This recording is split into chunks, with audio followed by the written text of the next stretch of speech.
Good morning again. Thank you all for joining us. My name is Christy Barnes.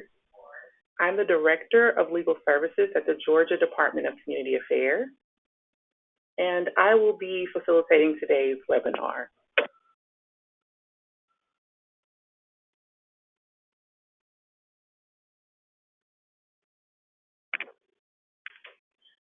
I want to thank you all again for joining us and for your patience as I work through my technical difficulties.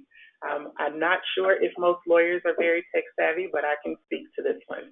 I will tell you that today's webinar will have very high-level overview information about the Fair Housing Act, both the federal and state requirements. We'll also talk about the language access planning requirements that most subrecipients for our federal funds will be required to comply with. And also we'll speak about the Violence Against Women's Act. We have found that this act is very relatable to most of the programs that we administer funds to. So we'll spend a little bit of time this morning diving into the Violence Against Women's Act. I will try to stop after a little bit of each module to see if there are questions that are pending. If we're able to facilitate questions through the chat box, I will try to answer those. If not, we will make sure we make available an opportunity for you to ask questions and receive answers from my office after this webinar is concluded.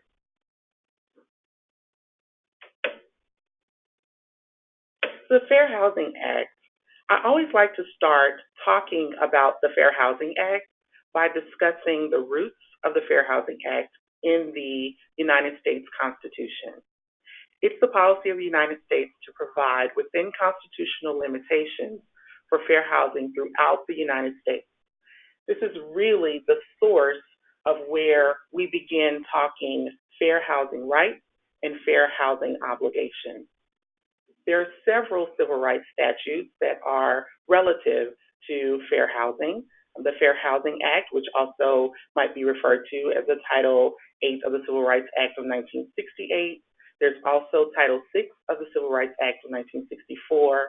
You'll hear us mention today Section 504 of the Rehabilitation Act of 1973. There are also references to fair housing obligations and fair housing protections in Title II of the Americans with Disabilities Act, the Age Discrimination Act, Section 109 of Title I of the Housing and Community Development Act, as well as the Equal Credit Opportunity Act. These are civil rights statutes that will have protections that are related to fair housing or the protected classes that fair housing will cover. There are a few quick points I'd like to highlight. Most of us have probably heard about fair housing laws and might not have put the connection together with our individual requirements under the Fair Housing Act. But I'd like to point out a few quick things before we even delve into the law. First of all, fair housing is the law. There are legal protections against fair housing and housing discrimination that exist, and therefore we must all be very cognizant of what those are and how we can protect ourselves from even inadvertently violating a fair housing protection. Also, there are compliance requirements to complete and provide language access plans to DCA. All of our subrecipients are required to follow, complete, and provide language access plans to the agency. And we want to talk about what those requirements are, what they include, what we're looking for, and how you can stay in compliance with this requirement. Record keeping is going to be essential for any subrecipient who is receiving federal funds to show that you have not only understood what the laws are, but taken the steps necessary to ensure that fair housing is being complied with in all areas of your operations.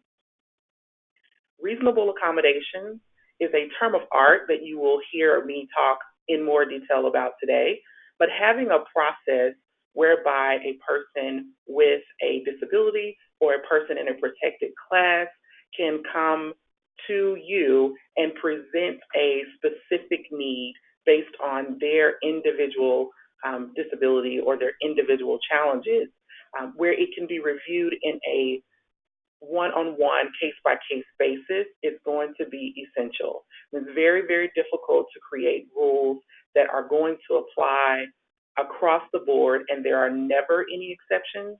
I believe that's probably the area where we see more fair housing violations than not, when rules are hard and fast and there isn't a process to determine whether or not an individual who needs a specific type of accommodation, there's no process to even allow them the opportunity to present that need or to have it fairly evaluated. And then we'll also talk about the requirements of the affirmatively furthering fair housing requirement through the federal government. These are some quick points that I always like to highlight. We'll talk about a lot of things over the next hour and a half or so, but we definitely want to keep these things in mind as you're thinking through how does all of this information relate to what I do and the work that I do, and how am I preparing myself to stay in compliance with all of these laws and make sure that DCA is informed of the activities that I've undergone.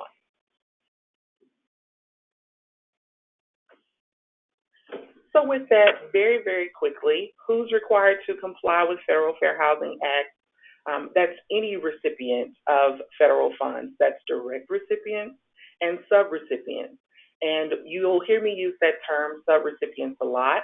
A subrecipient, for our perspective, is any government entity, nonprofit, company, any organization that's receiving federal funds through our organization to complete a housing-related or fair housing covered activity.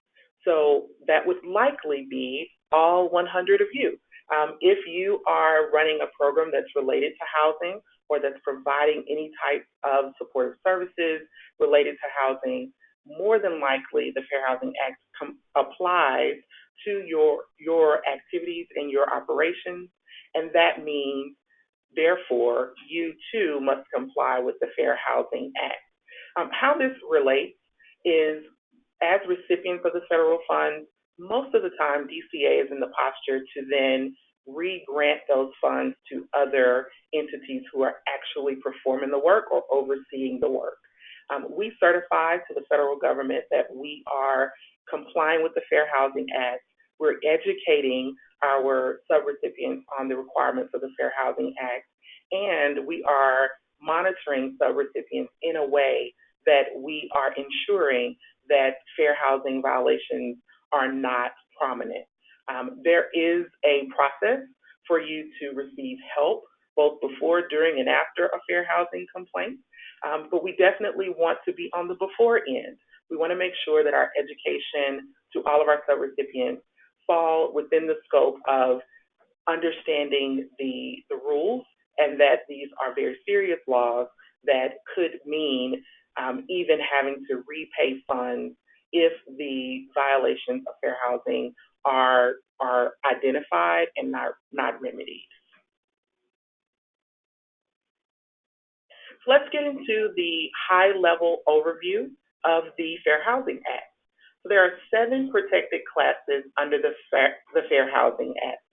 These are the classes of individuals who have been identified as individuals who might receive or have received discriminatory treatment in the past. So this is the 7, one of them being race. That's going to be very, very clear whether you are Black versus white or Asian Pacific Islander versus Indian. If you're being treated differently based on your race, one of the protected classes under the Fair Housing Act is race.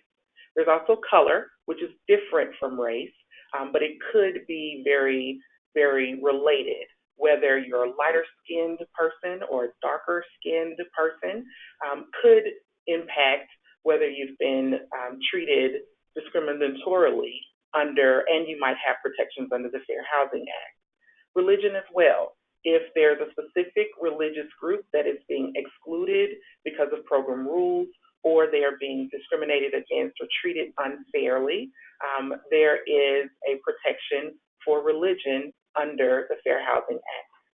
National origin is also a protection class for the Fair Housing Act. You'll hear us talk more about national origin when we get into our conversations about limited English proficiency. National origin discrimination has been deemed a source of violation under the Fair Housing Act for persons with limited English proficiency. Therefore, if you are treating individuals or seeing individuals, or you have a program that is intended for everyone, a person who doesn't speak English as a first language should be able to access those programs equally. So we'll talk about what that means and how you can ensure that your program areas are complying with the requirements there. Another protected class is sex, male, female, or sexual orientation identification will be protected under the Fair Housing Act. Familial status, whether there are children in the home or pregnant women, that could be a protected class, and a source of discrimination against individuals with children could present a problem under the Fair Housing Act. And then finally, disability.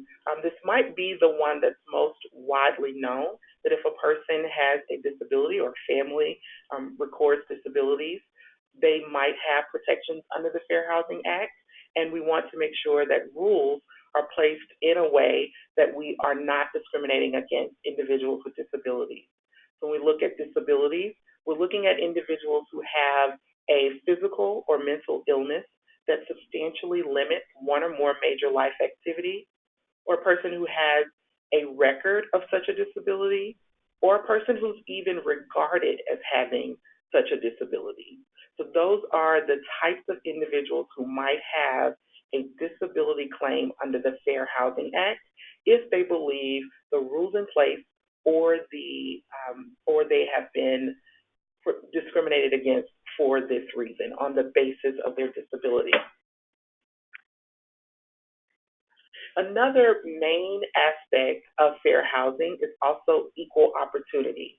I think when it comes to administering programs that receive federal funds, this is probably the area that we should be most aware of. And this is ensuring that there's no discriminatory treatment of individuals within a protected class. Also that we're providing equal access to all of our programs, all of our services, all of our activities that receive any federal funds. And then that we are affirmatively furthering fair housing. And this one is a little bit tricky because it's a little bit of a mouthful to say, but really our obligation as recipients of federal funds, and then also administrators of programs that receive federal funds, is to make sure that we are aware of the fair housing obligations, and that we're also educating our customers on their fair housing rights. So that even if that means that a customer has a complaint against us, that is probably the most least known or least popular, I should say, area of the affirmatively fair housing component of the Fair Housing Act, is that if someone has a fair housing grievance as a recipient of federal funds, we are to give them the information that relates to their rights, and even in some cases assist them with filing complaints that may even be against us. That is not a very popular place to be in, but if you take steps to ensure that your programs are not violating fair housing provisions and are providing equal access to your programs and services and activities, that's a very, very low likelihood that you're going to have a large group of people who need assistance from you to file fair housing complaints about your services. But we do have an obligation as recipients and administrators of federal funds to ensure that that education is disseminated beyond our offices, but to our customers as well. You will hear us talk about meaningful access often throughout this presentation.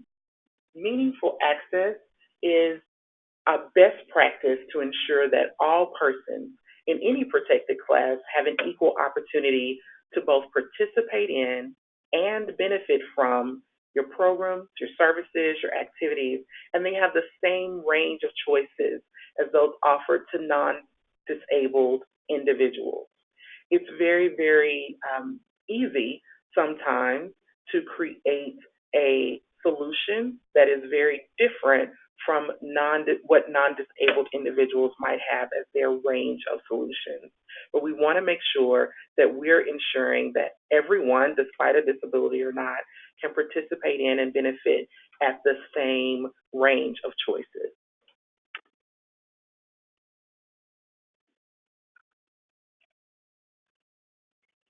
We've also spoken a little bit about reasonable accommodations.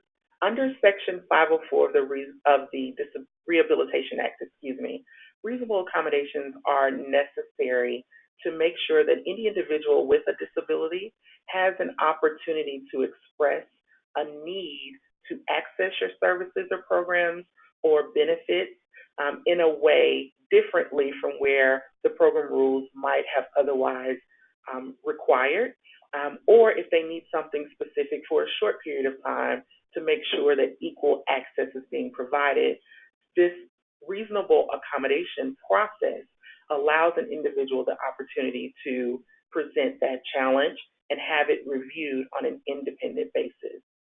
So a reasonable accommodation is a change, an adaptation, or a modification of a policy, program, service, or workplace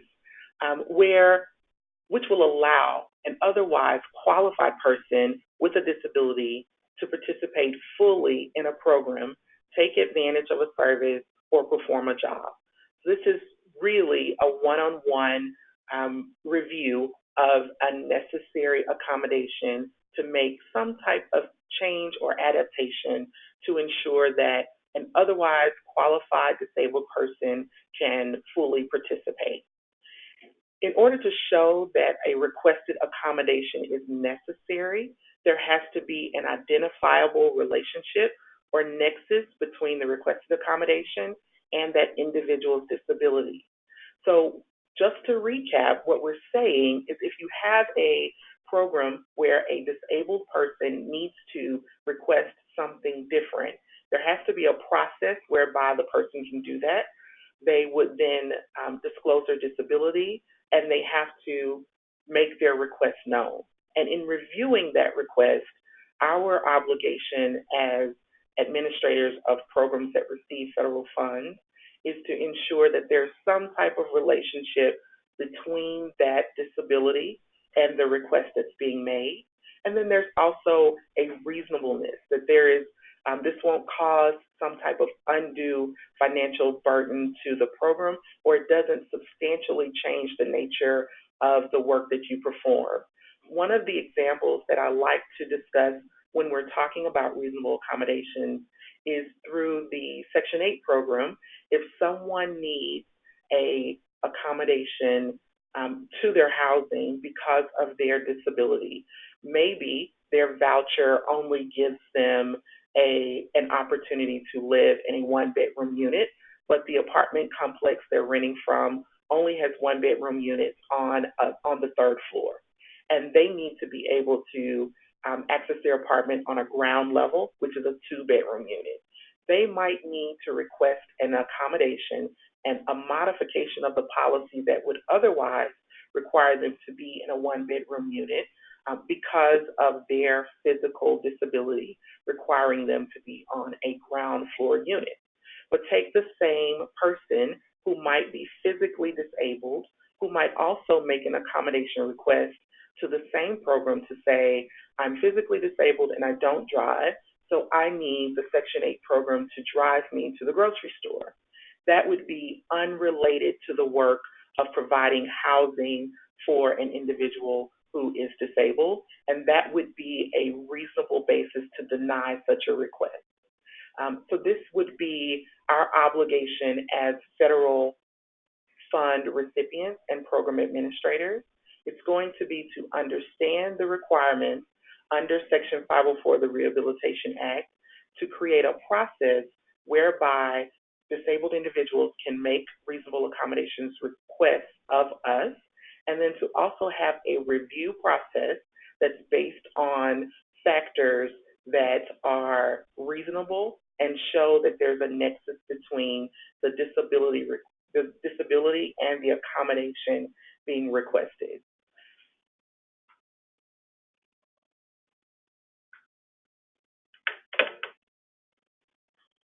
So we've talked about this for quite a bit throughout this morning. We've talked about program accessibility. You have to ensure that any program that receives federal funds is accessible by all, including those who are or may be disabled. And under Section 504 of the Rehabilitation Act, this is what we've been talking about the last few minutes. This is the portion of the Rehabilitation Act that requires recipients and subrecipients communicate with their applicants about the process of requesting an accommodation, and also communicate with beneficiaries and members of the public as is necessary on that same regard. But then similarly, once a request comes in, we are to respond to those requests in a timely manner. If we are in a position where we are taking a very long time to resolve an accommodation request, it may, in essence, result to a denial of that request. So we want to make sure we have a process in place and we are being deliberate about reviewing those requests. As a best practice, we want to ensure that all persons with disabilities have equal opportunity to participate in and benefit from our programs, services, and activities. And also that means that they would have the same range of choices as those offered to non-disabled individuals.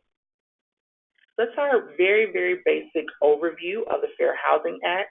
We've discussed federal fair housing because that's probably most relevant to our programs, but there's also state fair housing laws that really mimic and almost mirror the federal Fair Housing Act. The Georgia office, it's the Georgia Commission on Equal Opportunity is the Georgia commission that administers fair housing discrimination inquiries and also investigations. So for Georgia, if there's a Fair Housing Act violation, that will be your central point of contact. As it might be under the Fair Housing Act for a federal law, you would likely see a federal fair housing complaint come from the Department of Housing and Urban Development, and they have a FHEO unit, a Fair Housing and Equal Opportunity unit.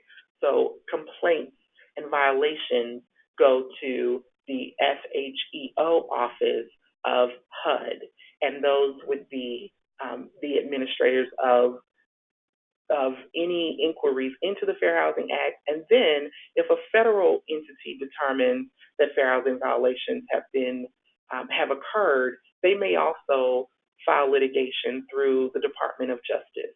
So that's when it gets to the most severe. If the Department of Justice is involved and they are taking on a fair housing violation and they have filed a fair housing lawsuit on behalf of complainants, that's probably towards the end of the spectrum when it comes to fair housing compliance being the most aggressive form of enforcement. So you would mediate any fair housing concerns within the program. Any fair housing concerns that are not rectified or cannot be rectified might be elevated to the recipient, meaning the CA. And if there's a fair housing violation that goes beyond either of our control or goes beyond what we can remedy, that fair housing complaint might go either to the federal government or to the state, or sometimes both. And investigations would happen from that perspective. So I want to take a moment to pause to ask if there are any general questions I'm going to try to look through the chat feature because I don't think that users here have an opportunity to speak through the line, but I'll take just a minute and see if there are any questions in the chat menu.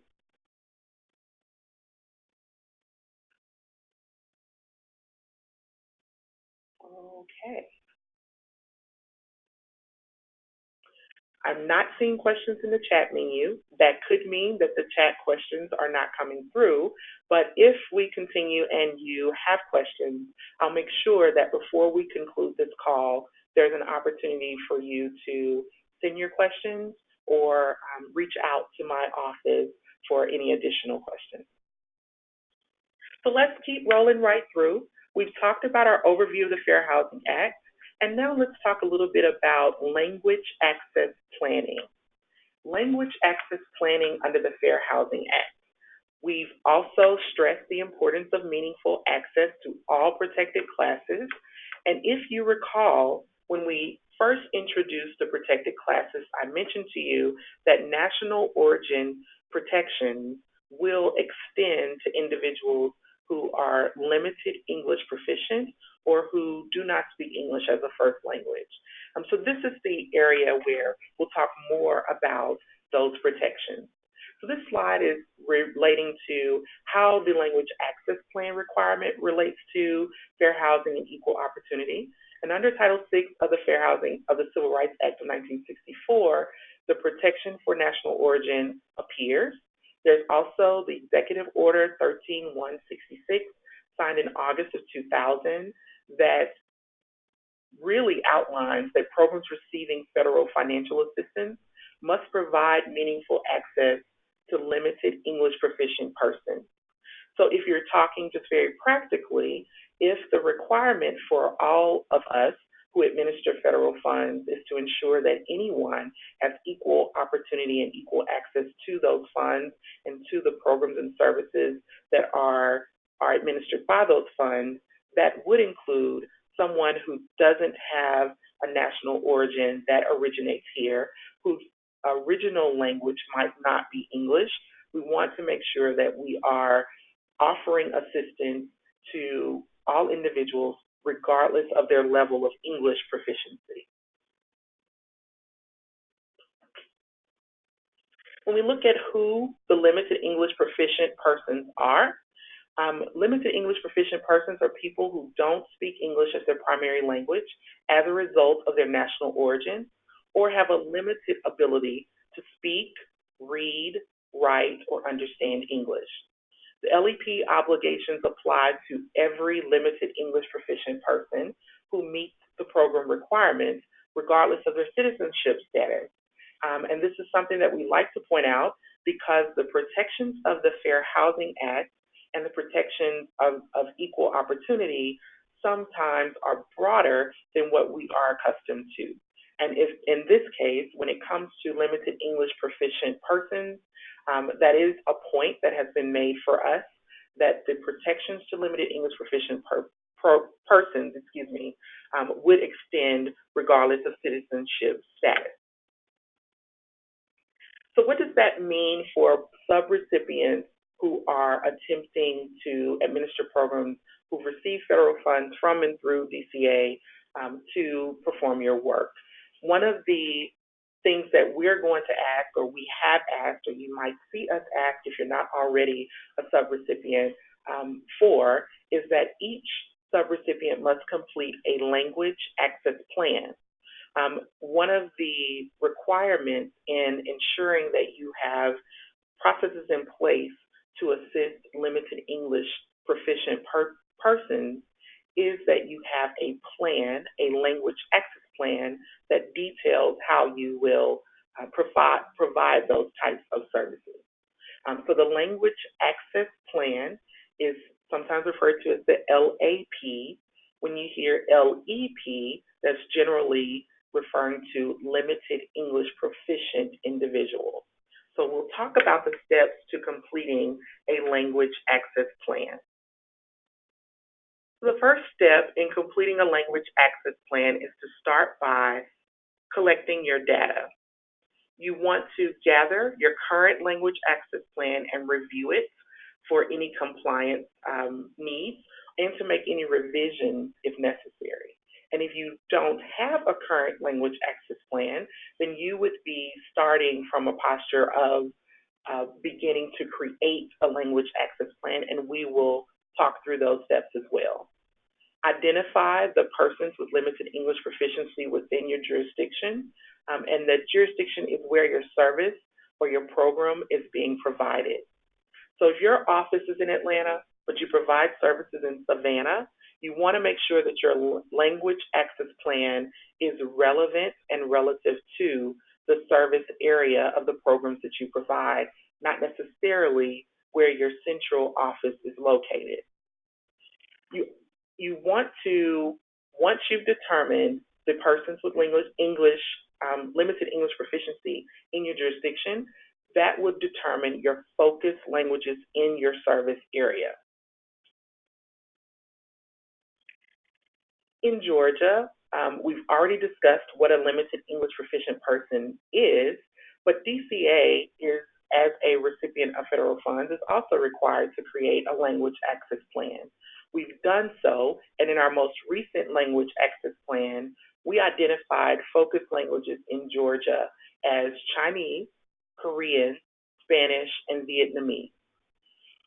This means that throughout the entire state of Georgia, the snapshot of individuals who speak English, who do not speak English as a first language, would be Chinese, Korean, Spanish, and Vietnamese at a larger rate than any other languages.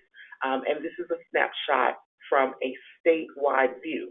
So I want to explain that because if your service area is not for the entire state, it might be very, very different. If you're in an area that has a very dense population of non-English speakers or limited English proficient speakers, for another group, your focus language might be very different. So we'll talk through how you determine that and how that fits into your language access plan in just a moment. The measure that we use is that we're looking at cities and counties with limited English proficient persons who make up 5% or more of the area population, or more than 1,000 individuals who are limited English proficient in that area.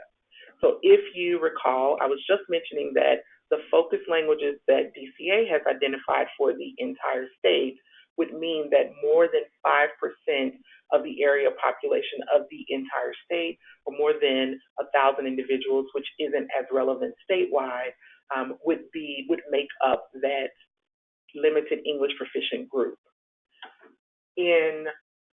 From our most recent data, more than 46 counties have Spanish-speaking LEP persons, meaning that in those counties, more than 5% of the area population are limited English proficient with Spanish as their primary language, or more than 1,000 individuals in that county. Similarly, there are 6 counties with Chinese, Korean, Spanish, and Vietnamese as their focus languages. Those are Clayton, Cobb, DeKalb, Forsyth, Fulton, and Gwinnett. And then you might see a county like DeKalb who has even more LEP languages that might rise to the level of more than 5% of an area population, or more than 1,000 individuals. Whereas in DeKalb, there are areas where African languages like Somali, Amharic, or I'm not going to try to pronounce the last two, might be seen as more than 5% of an area population. We go through this to show that where your service area is going to drive whether or not you have limited English proficient requirements, and what those requirements are will depend on the population of your service area.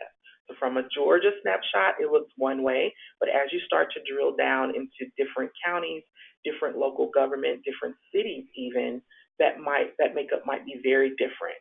And it would be your requirement as a subrecipient to ensure that those individuals are known and that there's a plan in your language access plan to accommodate individuals who are limited English proficient and known in your service area to be that way, and you would make provisions to ensure that they have equal access to your program.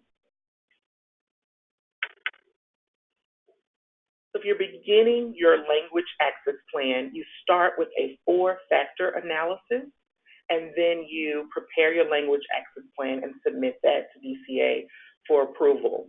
DCA makes available several tools regarding the 4-factor analysis. We'll walk through one of the tools here today that will help you, one, identify who are your limited English proficient customers, and then plan for how you will accommodate those individuals in your program.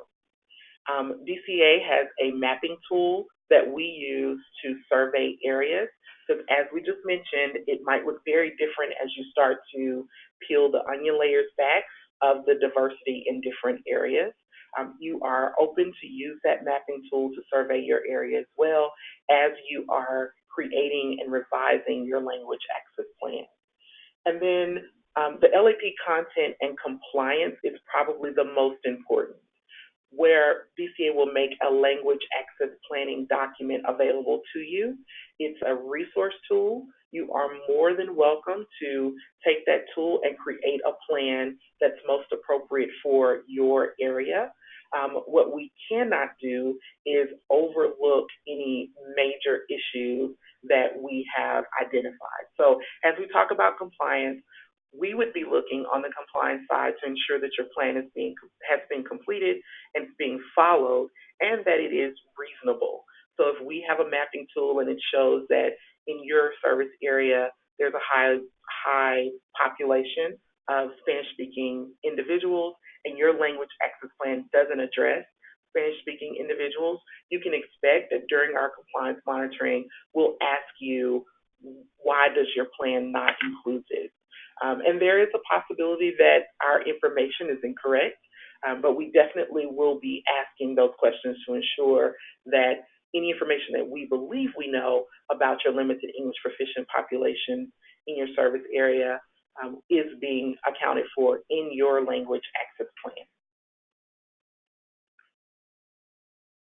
When you conduct a 4-factor analysis, the very first factor is looking at the number of limited English proficient persons.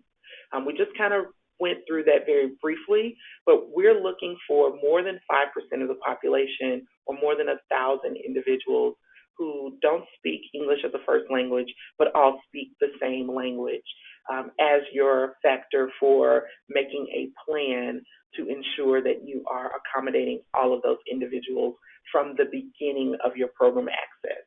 So if you have a population where there are 10% Spanish-speaking individuals or Spanish-speaking households who don't speak English as a first language, then you know that is higher than your minimum threshold for the determining what area you would need to create Spanish material for, or make plans to ensure that bilingual services in Spanish is provided to those individuals. This would mean that if you similarly survey your area and discover that 1% of the population speaks Russian, and it's less than 1,000 people, less than 5%, that might mean that you don't include Russian as a focus language in the end. You are aware that you have a population of Russian speakers, but they don't rise to the level of that minimum threshold. That would be within your discretion to not include them as a focus language. However, if that population is 5% or more than 1,000 people, they need to be included in your language access plan. The second factor is the frequency of interaction.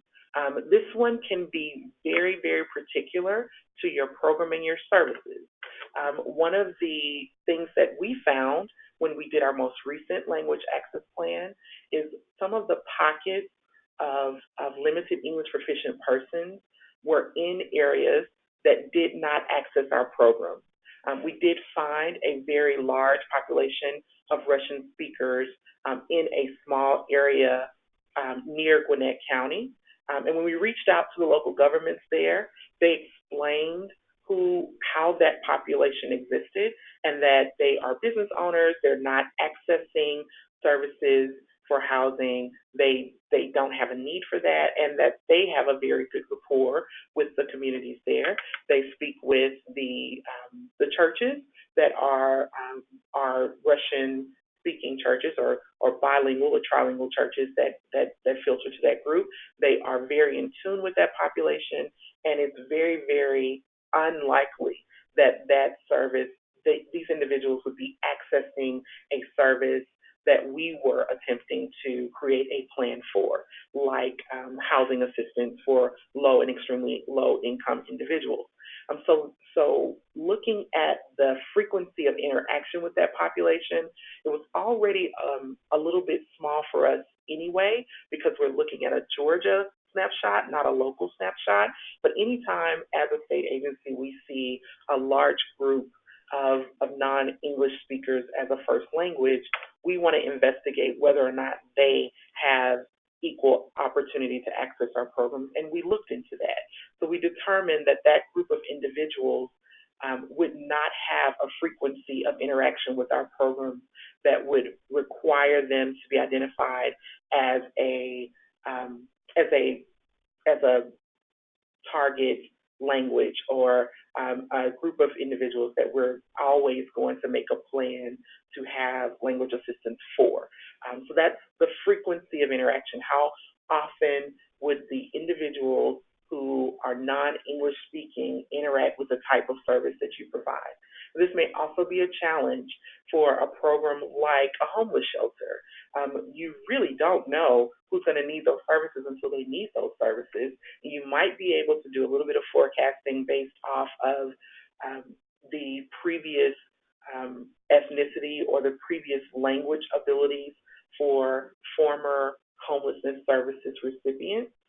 But you can't necessarily say that there's not going to be a need for individuals in this population to access homeless services in the future. So that might be how you create a connection between the limited English proficient population and the services that you provide. It will be very related to the services that you provide. DCA can't necessarily do that for you, but we might give you input on how you can use some evaluation tools to assess the frequency of interaction. The third factor is the nature and importance of the activity. I would be remiss if I did not say that all the programs that we provide are important and all activities are important. But we want to make sure that we're creating a plan that's reasonable and that we're not including a plan that would be unreasonable for the nature and the importance of the activity. For example, if we have a recreational center that is offering a knitting class once every 6 months, otherwise it is closed, it is not open to the public, but we do fund this class once every 6 months. If the area creates language challenges where we would need to expend, I would say, a third of our budget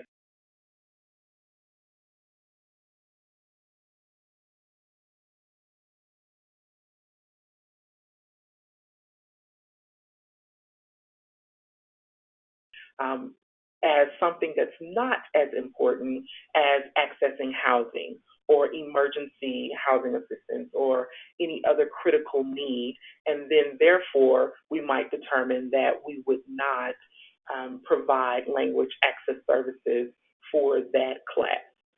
I hope that's clear, but we can definitely talk more about nature and importance of the activity evaluation as we move forward. And then resources. What resources are available to assist limited English proficient persons in that area?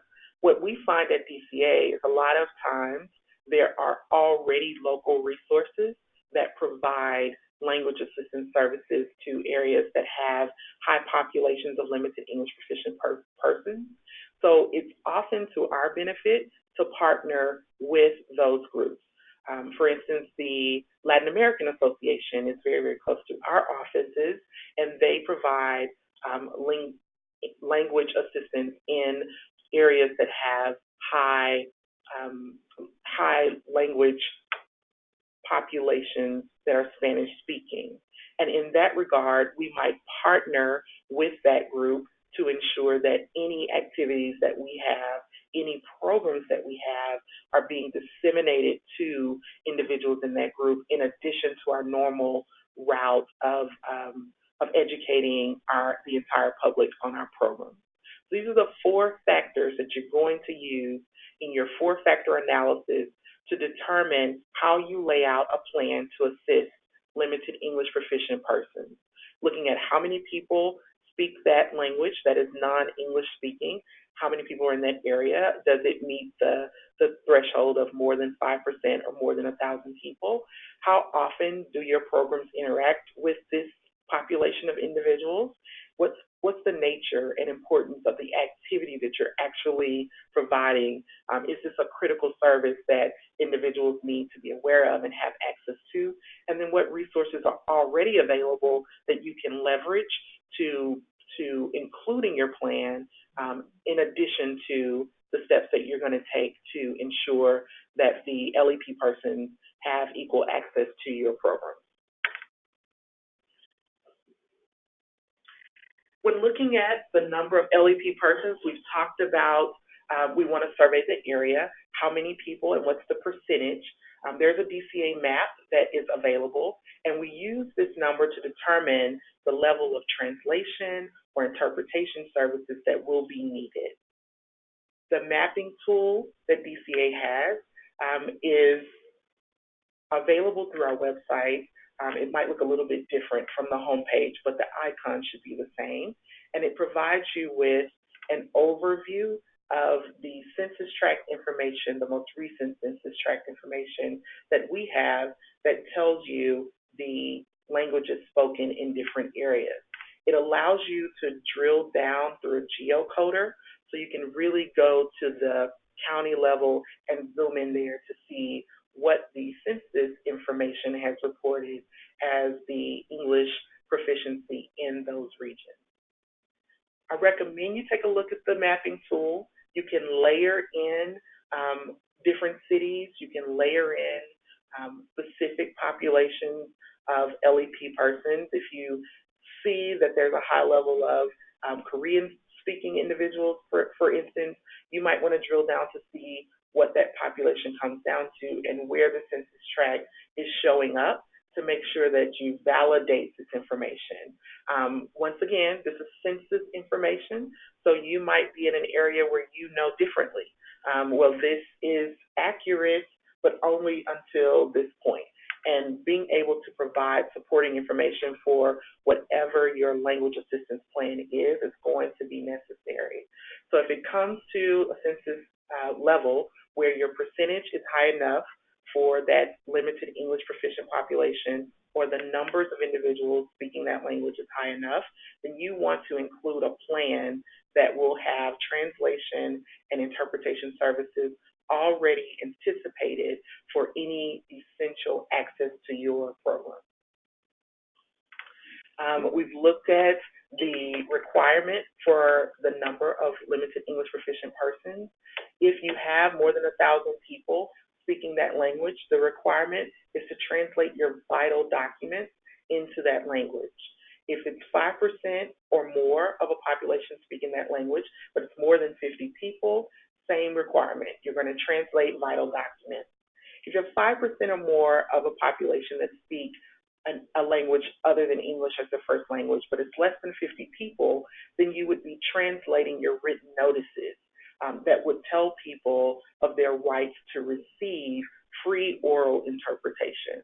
So it sounds a bit complicated, but what we're saying is if you've recognized that there are more than 5% of a population that speak a language, then you want to make sure that you create a translated statement on all of your notices in that language that gives people the opportunity to know. You may not know what this document says, but if you have any questions, you can call us and we can get you free oral interpretation in your language about this program and this notice. Further, if it's less than 5% of a population and less than 1,000 people who speak that language, there's no requirement under the language access requirement for translation. But you still have to provide an indication that this population exists in your language access plan. So this is how you want to review the number of people in your area who speak languages other than English as a first language. So you heard us mention a moment ago, talked about vital documents. Sometimes this can be a little tricky to determine what a vital document is, but we like to give some general overviews of vital documents. If you have public notices that are mandated by some federal law or some compliance requirement to go out regarding your programs and your services, that would be considered a vital document. A flyer that would give people an opportunity to be aware that your service exists or your program exists, or that instructs people on how to coordinate with your program to receive information or applications. That flyer would be considered a vital document. Similarly, applications for assistance. This one can be a little bit tricky because if your application is in another language, we still need the actual signed copy of applications most times to be in English for our processing purposes. So it might be necessary to have a translated version of the application, but secure your signatures on your English version of that application as well. And then finally, do you have legal documents that have to be translated? And that answer is no. Legal documents are required to be in English, but a translated version, just as I mentioned before, should be provided if necessary. If I speak Spanish as my primary language, I might need to see this application in Spanish so I fully understand what you're asking me for on the English version. And you want to make sure that if you have a requirement to translate vital documents into a specific language because of the population size or percentage of individuals who speak that language as a first language and not English as a first language, then you have translated versions of these types of vital documents available for those individuals.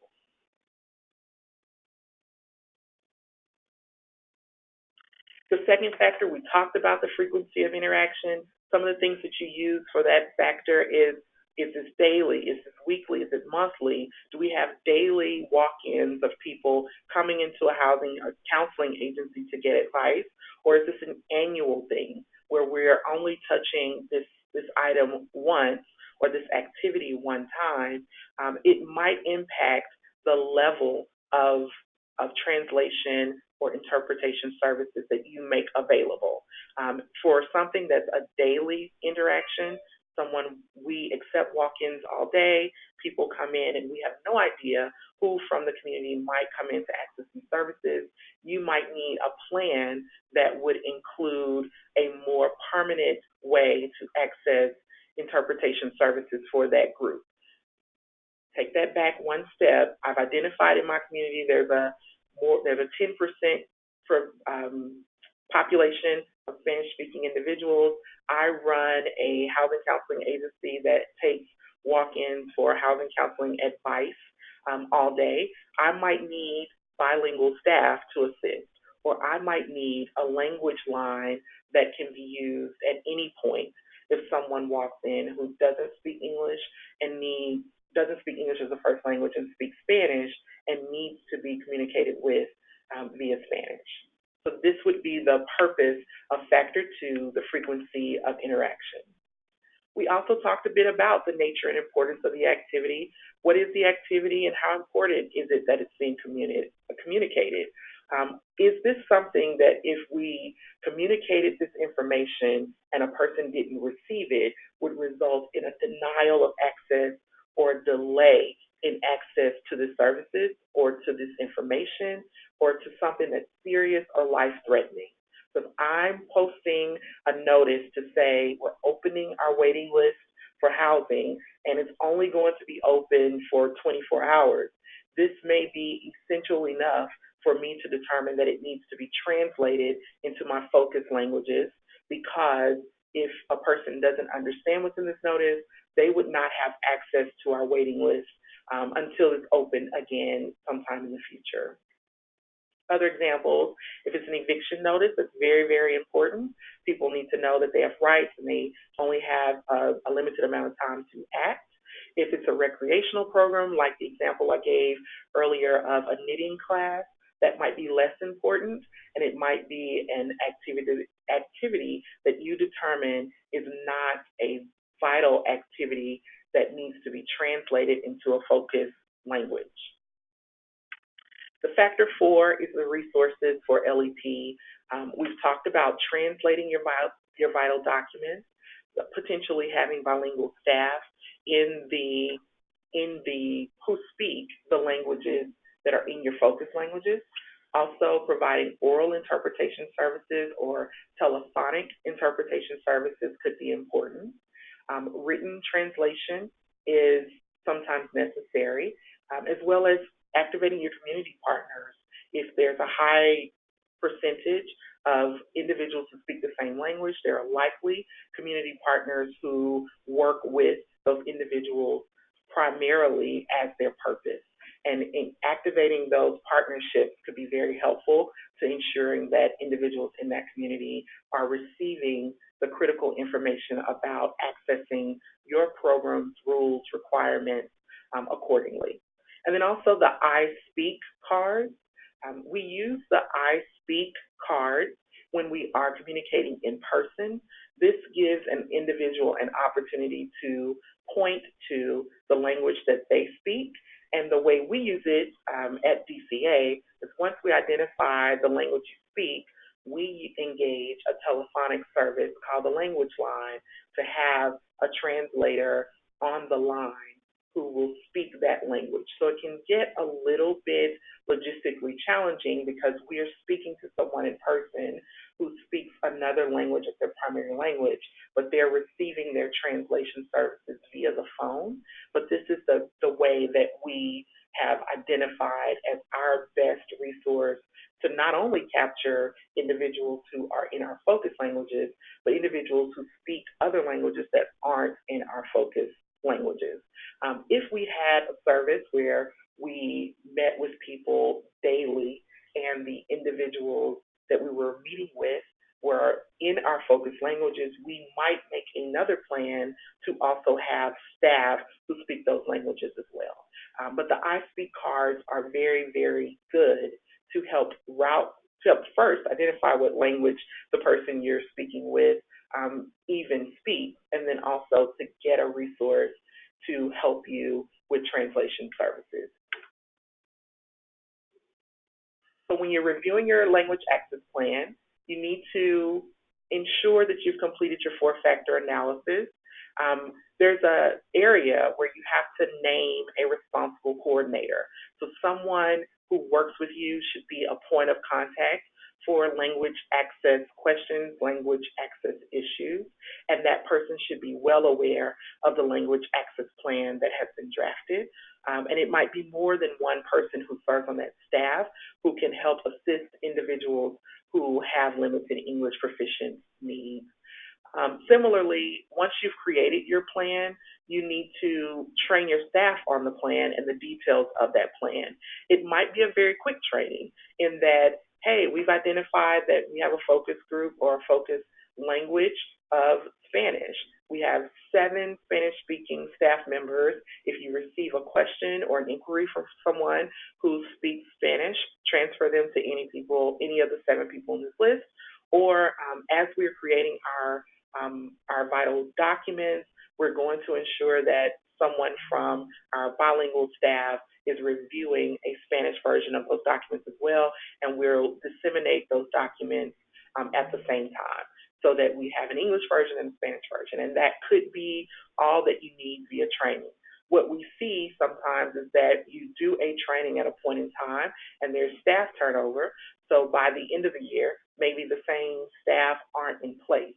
So you want to make sure that you have a way to inform all your staff, new or tenured staff, of the details of the language assistance plan so that they can ensure that it's being followed as well. Then you want to make sure that you've identified what your vital documents are and create a deadline for making translations on those documents. We recognize that you may have identified several vital documents, which causes you to create a plan for translating those documents into your focus languages. But we do need to see the plan to have that happen, as well as a reasonable deadline for the translation. So if your focus areas, you might want to take the approach of have 5 focus languages. The largest groups for me were Spanish and Chinese. So we're going to take the first quarter of this year and translate our 7 vital documents and give us the list of what they are into Spanish and Chinese, and we'll have them all done before the end of X date. And then the second phase will be to translate into the remaining 3 focus languages, and we'll have those done by X date. So we want to make sure you have a plan and that you're following that plan. And as those documents are updated, then you have a plan to ensure that your translated versions are also being updated. There's also a portion where you should include in your language access plan a complaints and appeals policy. So if you have a service or you have a program that you're providing and someone feels that they have not received the level of access that they need due to their limited English proficiency, there should be a way for them to file a complaint or grievance that is reviewed by your staff. And then that complaint and that appeal should be adjudicated in a proper time frame. So we would be looking in your language access plan to see that someone who disagrees or someone who has a challenge would even have the way to connect to your agency, your organization, or your responsible LAP coordinator to make sure that they can have their grievance heard and reviewed. And then finally, when you're reviewing your LAP, you want to be sure that you include your update period. We recommend that you update your LAP every 5 years. For us, this is a recommendation because the census information is going to change over that time frame as well. And that's our point of contact. We refer to census information to determine what our focus languages will be for DCA statewide. So we would be looking to see in your language access plan that you also include an update period that's every 5 years or something similar. When we discuss LAP complaints and appeals, for your elements of complaints and appeals, make sure you're including a local point of contact and inform the person that they are their LAP coordinator for your local area. At DCA, we do have a LAP coordinator at DCA, and all of our programs will have 504 coordinator contact. If you are in need of LAP assistance or fair housing assistance generally, you can always contact us at fairhousing@dca.ga.gov. This is a fair housing inbox where we hear fair housing questions and we assist with fair housing remedies where we can. Most times, if it's a fair housing complaint, we will assist individuals on how to file a complaint with the federal government or with the state entity, the GCEO. But we also allow our subrecipients to ask questions if they run into challenges as well. So we want to make sure we're being collaborative and providing an opportunity for you to assist you before we get into an issue where there are complaints. So for your complaint policy, you want to make sure you have a local contact included, and then always you can reach out to DCA for further assistance if necessary.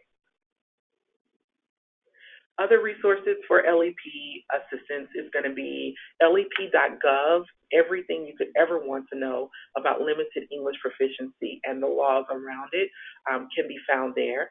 We also have a sample language access plan that we make available to our subrecipients. DCA has a mapping tool that we make available to all subrecipients as well. You can also review DCA's language access plan and see how, as a state agency, we have drafted our language access plan that we will be reviewing and updating soon, but our current language access plan is available. And then our program staff will include monitoring for every program area that will include LAP monitoring results. The way you will normally see LEP monitoring and LAP monitoring is through whatever your normal course of monitoring is with our agency. So if we come out and we do file reviews on your agency annually, included in that file review will be an area where we are reviewing your language access plan and any fair housing associated issues during that monitoring period. We'll also do something that's not listed here because it's not necessarily a resource, it's more for information purposes. If you're applying for federal funds, there will likely be obligations under the Fair Housing Act that will be required. So if you haven't yet received federal funds and you're looking to apply for them, we may require that you have your language access plan in place and you provide that along with your application ahead of future funding.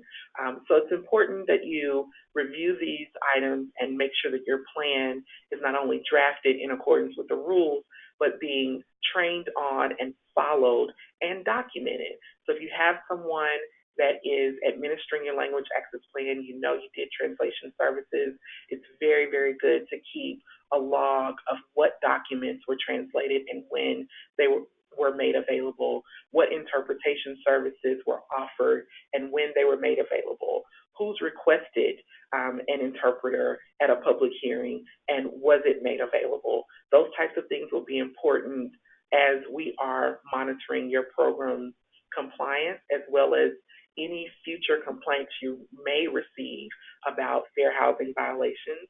You want to be able to show your program, your activity, your agency, your entity's track record of complying with language access requirements.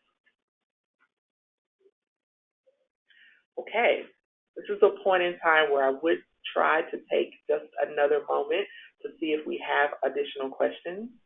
But at this point, I am not seeing additional questions, which could mean that I don't have access to the questions. But I will tell you this, we will make available an opportunity for you to send any questions to DCA, and then it will come to me, and we'll make all questions and answers available to all attendees after this call. Okay, so we spent a good portion of the morning talking about the Fair Housing Act. We've walked through the language access requirements, including your language access plan. You know now what to look for when you're reviewing your language access plan. You know why it's required, and you know what we will be looking for when we come to monitor your program as it relates to language access requirements. Another issue that we like to discuss generally when we talk fair housing is also the Violence Against Women Act. The Violence Against Women Act is not a fair housing obligation. It doesn't exist under the fair housing law, but it is one of those legal protections that we don't often spend a lot of time discussing, but it is a requirement as a federal recipient or a recipient of federal funds that we are aware of the requirements under the Violence Against Women Act and that we are complying with the obligations under this act and that we have policies that anticipate the need for complying with the VAWA Act. So I'll refer to it as VAWA, it's the Violence Against Women Act. Under VAWA,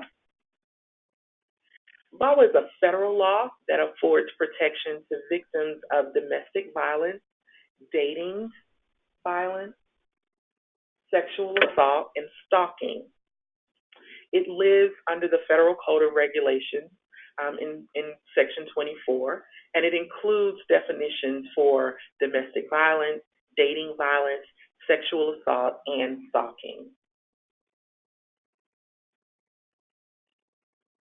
In 2005, the VAWA regulations were implemented for Section 8 in public housing, and then in 2013, the VAWA Reauthorization Act expanded those protections to victims in other federally subsidized housing programs, and those regulations went into effect in December of 2016. So if you have a covered housing program, that would include the Housing Choice Voucher Program, the Section 202 program, Section 811, the Housing for Persons with HIV and AIDS program, any home-funded programs, homelessness programs, Section 221, Section 236, and any housing trust fund programs.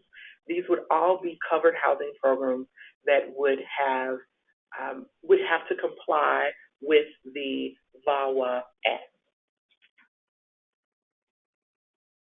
So under VAWA, protections are extended to current tenants and applicants.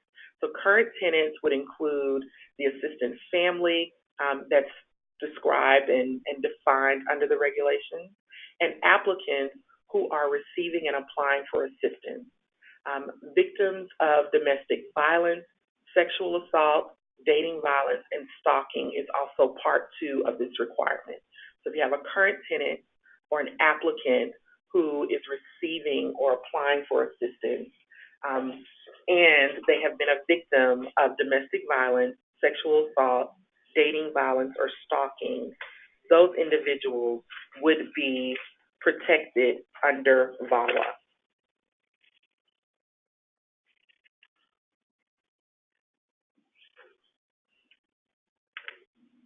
So in looking at each program, we'll break down some of the groups of individuals who might be on the call with us today. If you're with a continuum of care program, VAWA would apply to all permanent housing and transitional housing where the funds are used for acquisition, rehab, new construction, leasing, rental assistance, or operating costs.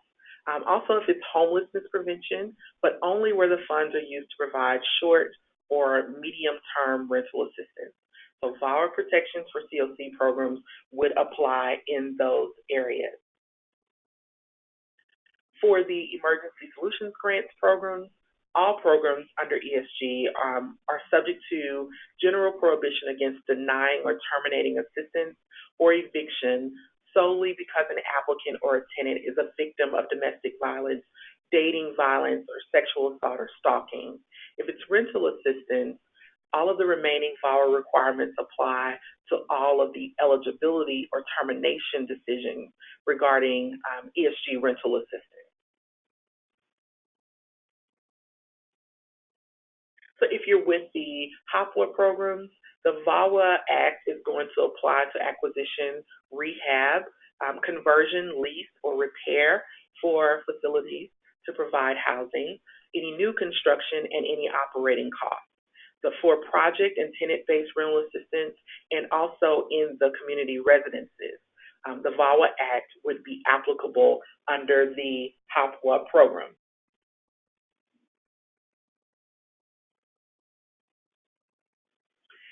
Emergency Solutions Grants, emergency shelters, COC safe havens, and HOPWA short-term housing.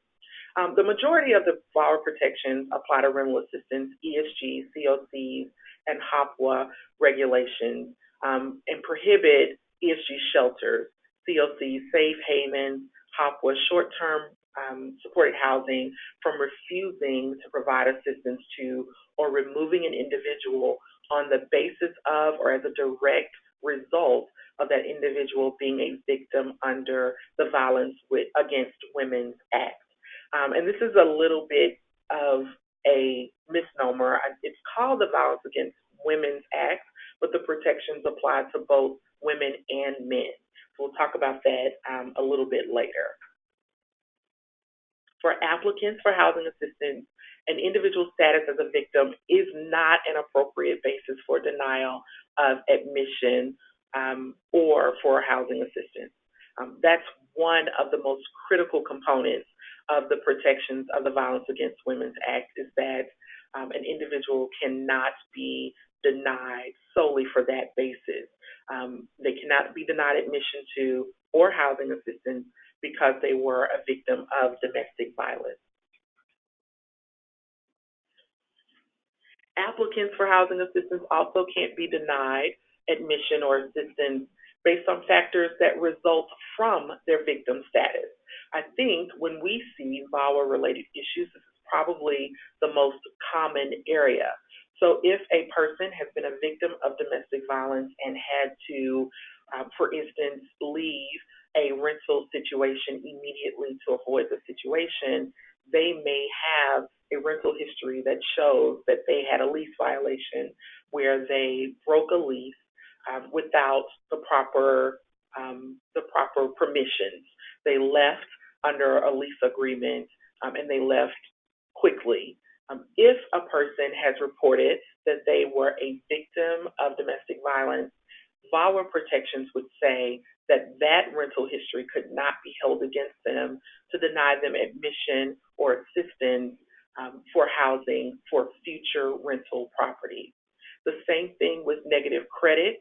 If a person was in a relationship or even in a stalking situation that they had to make abrupt changes and which resulted in credit issues. Maybe they left an abuser who was the primary breadwinner in their home and they could no longer afford to pay, or they did not pay, credit-related issues, and now they have negative credit reporting as a result of that. That negative credit reporting cannot be the basis for denial of admission or assistance for housing assistance for an individual who would otherwise be protected under the VAWA Act.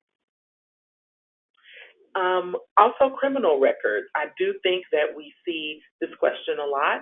If a person has lived in a housing unit and had the police called a high number of times because of a domestic violence situation, the report that there have been arrests or criminal arrests related to a domestic violence situation would not be an area that could be a denial basis for admission or housing assistance as well under VAWA.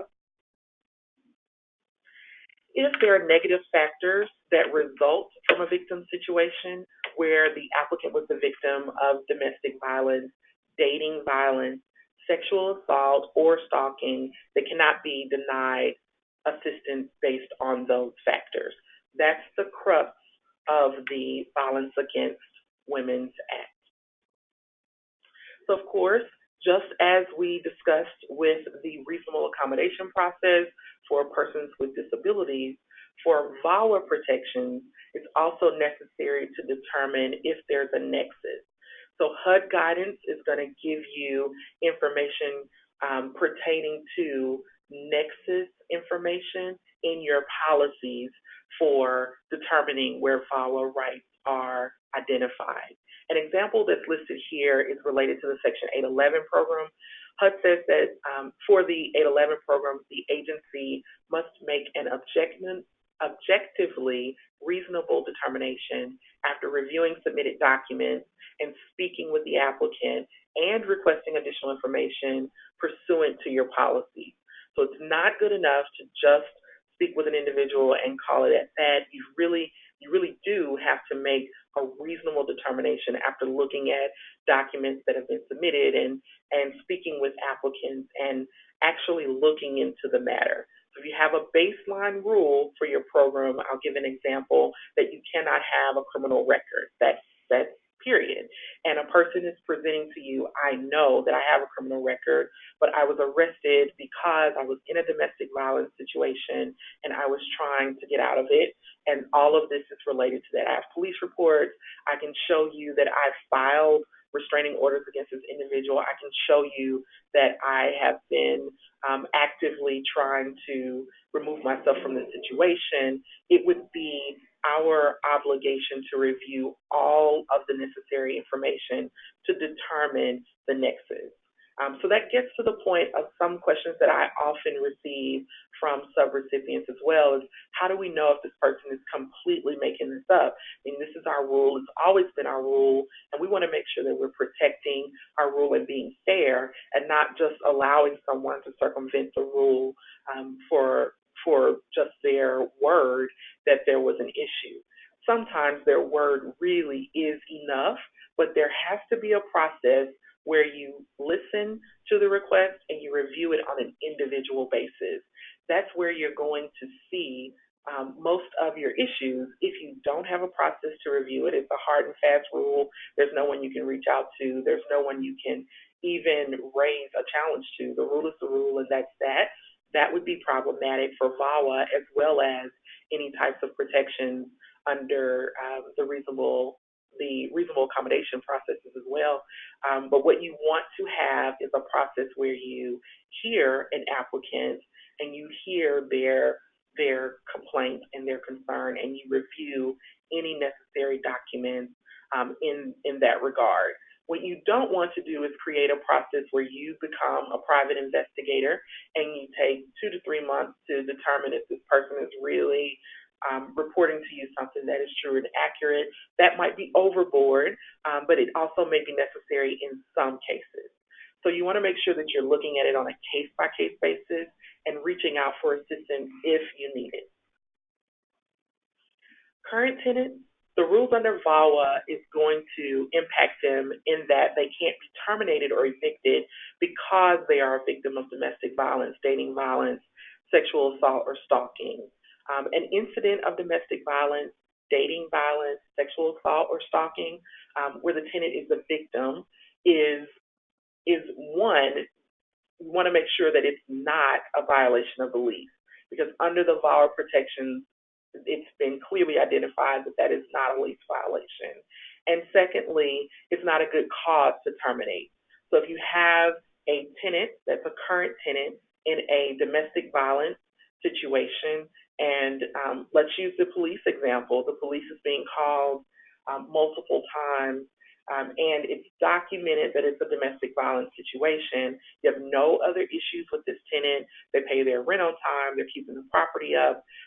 That's not a basis to evict the tenant due to a domestic violence, a dating violence, sexual assault, or stalking issue.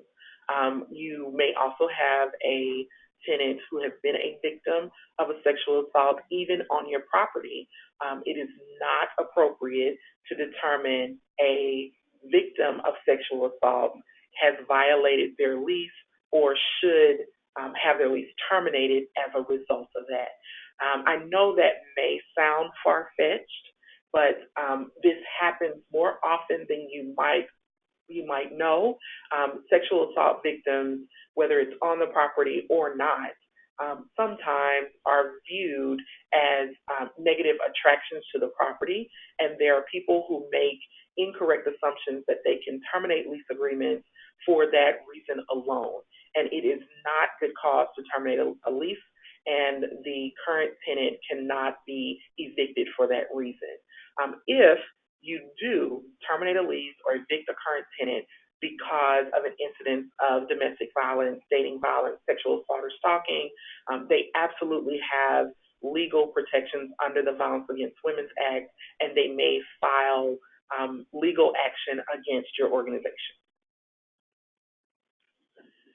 There's an exception. It's a very limited exception, but it's an exception nonetheless. There's an exception for actual or imminent threat. So if you have objective evidence that shows that there's physical danger that would occur in an immediate time frame and could result in death or serious bodily harm, that might be a reason to take a more aggressive action. But you have to show that other efforts have been made, and really, when you're making a claim that an exception exists for the physical danger exception, there really needs to be objective evidence. There have been some actionable words. There have been actions that have been documented, that there is physical danger that would occur immediately that could result in death or serious bodily harm. So I'll say, for instance, one of the questions that I received from a subrecipient was someone who was providing emergency housing, and the individual that presented themselves for the emergency housing explained that they were fleeing a domestic violence situation where their husband had attempted to hurt them with gun violence, and they'd flee the state, and they were now looking for a place to stay. And the question from this emergency housing provider was, can we reject this applicant because we think now that danger would then be posed on us as well? It would be very difficult to be in an emergency housing situation and be able to show that there's physical danger that's imminent to your property from a new applicant, unless threats or actions or words have been made against your company. So let's switch that, and we're talking about current tenants. The same situation occurred, and there's a current resident who's in a domestic violence situation, and they have reached out to the leadership to ask for assistance, and there has been aggressive or physical or objective evidence that an individual would pose a physical danger to this entire property, not just the individual who's seeking assistance. It might be appropriate for you to assist that individual with being housed somewhere else. The crux for whether or not you're in a gray area with this exception is making sure that you have objective evidence and that you have a documentation of the efforts that you've made to remedy the situation or provide assistance here. Also, current tenants, if current tenants have criminal activity, if criminal activity occurs, you want to look at, was it engaged in by a member of the household or a guest, and the tenant or the affected individual or the affiliated individual. If so, if both of those things are present, then the criminal activity is directly related to domestic violence, dating violence, sexual assault, or stalking, and it is not a basis for the termination. So if you have criminal activity that took place engaged in by a member of the household or a guest, and the tenant or the affiliated individual is the victim, then criminal activity is not going to be a basis for termination. So if my tenant and their husband were in a dispute and the tenant was attacked, then I cannot use the criminal attack as evidence of a basis for termination of my tenant's lease or my tenant's tenancy with my organization. There are also some very specific notice requirements under VAWA that need to be adhered to. For applicants and tenants, they must receive a notice of occupancy rights. This notice explains the VAWA protections and the limitations of VAWA. There's also a certification form that victims can document incidences of violence, dating violence, sexual assault, or stalking on, and we can provide you with links to the HUD 5378 and the HUD 5382 form. But these notice requirements are listed under VAWA. So as administrators of federally funded programs, we are to provide these VAWA protection notices to our participants, to our customers, as well as the certification form to allow them the opportunity to present that information to us if necessary necessary for us to make a determination of when the rules would need to be more flexible to accommodate VAWA protections. So when must you give the document? So documents have to be provided at specific times, generally at the time an applicant is denied rental assistance or admission into a project-based unit. We need to provide these documents because that might be their opportunity to tell you, I know that we don't meet this rule, however, this is the reason why. And it gives you the opportunity to then reevaluate the denial decision. Also, at the time an individual begins to receive their rental assistance or is admitted into a project-based unit, those are times where you want to make sure that they've received copies of the VAWA notice as well as the certification form. When a notification of eviction comes from an assisted unit and is received, or the program terminates the rental assistance for a individual, you want to make sure that you've provided the VAWA notice as well as the VAWA certification form.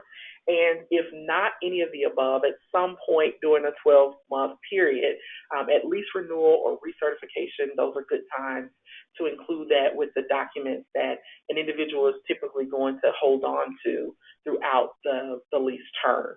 So these are the time frames you want to look to provide the VAWA notices. It gives the participant the information they need to understand their rights and also the process to have their specific needs heard. So the notice form, in Section 811, the owner provides the notice form. In COCs, including the Shelter Plus Care programs, the agencies must provide the forms regarding permanent and transitional housing. And with ESG programs, agencies must ensure the forms are provided regarding rental assistance. For HAPWA, project sponsors, must give the forms, and the housing owner or manager must give the forms with any notification of eviction. So if you are managing any of these programs, you want to make sure you're providing the notice forms in accordance with what's required for your program area.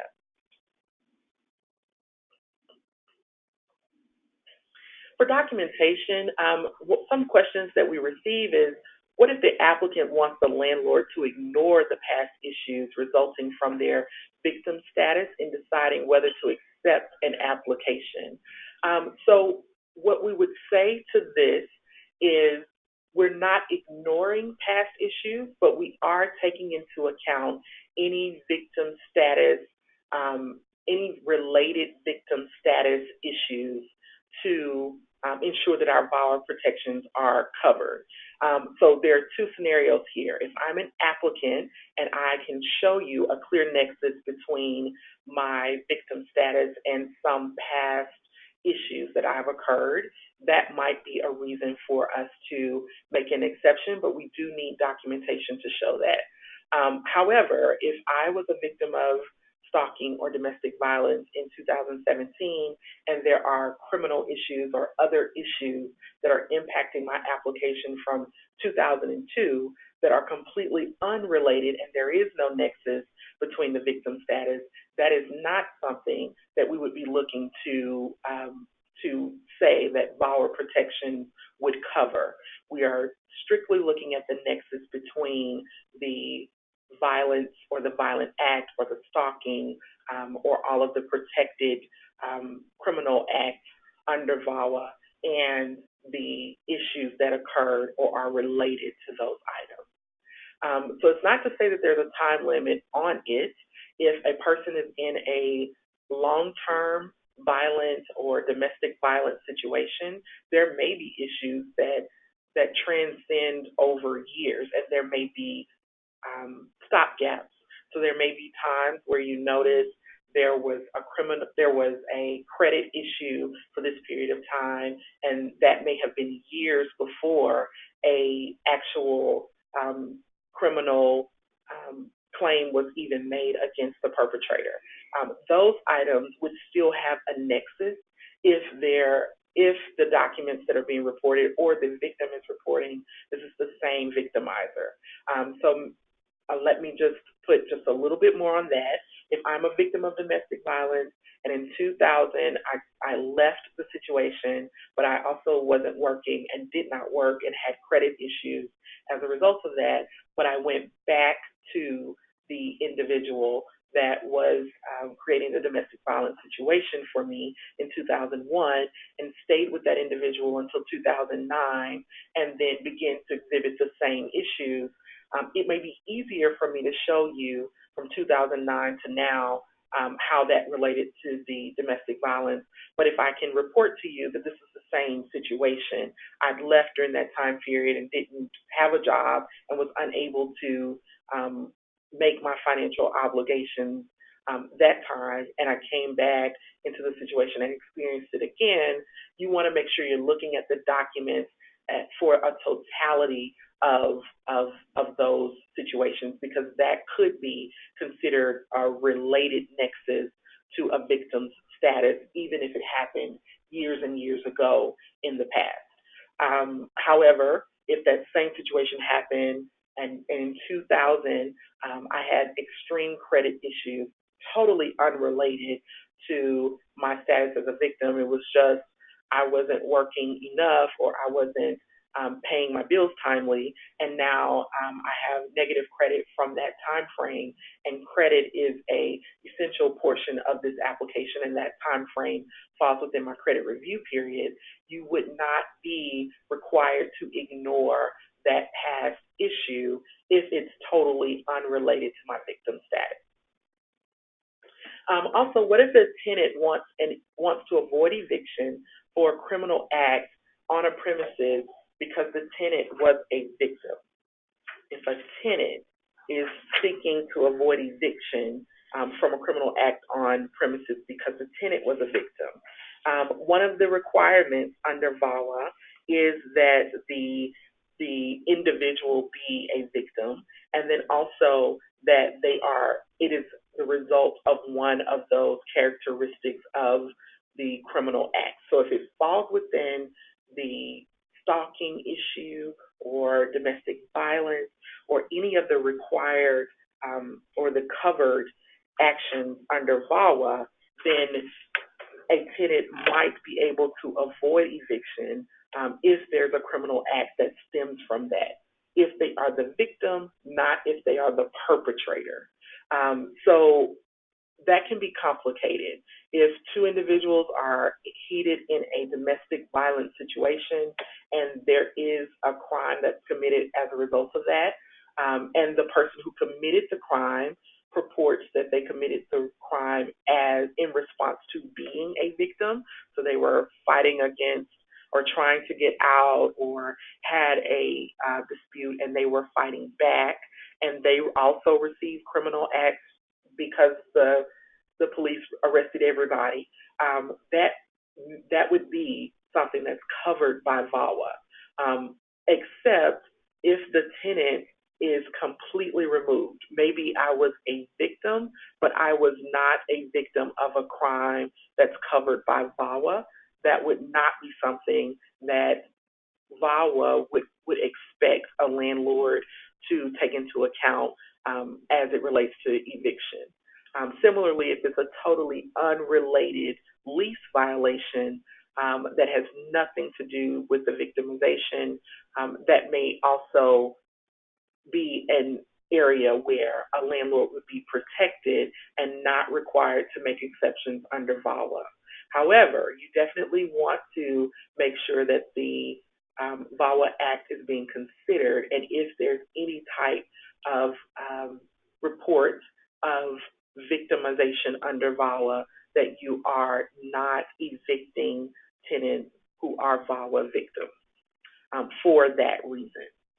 Similarly, if a tenant wants an emergency transfer, those should be granted if they are victims of VAWA. They bring to you a VAWA form, or they can present to you an emergency issue where they need to be transferred for their own safety or for the safety of others. If there's a VAWA nexus, then that should be accommodated as possible. Similarly, how can an agency or the landlord confirm the person is a victim? A lot of times, the individual will self-report. They may have preponderance of the evidence type information where they can show you that they've been to the hospital 3 times with these types of injuries. They may or may not, though, have filed a police report, and that should not be a requirement that an individual does that. However, if they have filed a police report, then that would be a good basis of documentation for you to understand whether or not they are a victim. It can get very tricky if the person has not documented their victimization well, but you do have to look at a totality of the information that's being presented to you and make the decision that is best based on the documents that you have received or the information that's being reported.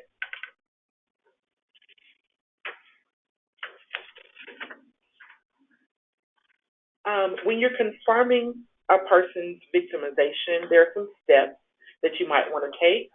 Step one, take a look at, did the individual already provide you with sufficient documentation pursuant to your policy? So if you already know that this individual has documented instances of domestic violence, then that's something that you want to bring into the situation, the review as well. You don't want to just rely on the new information that's being presented if you're already aware of an issue.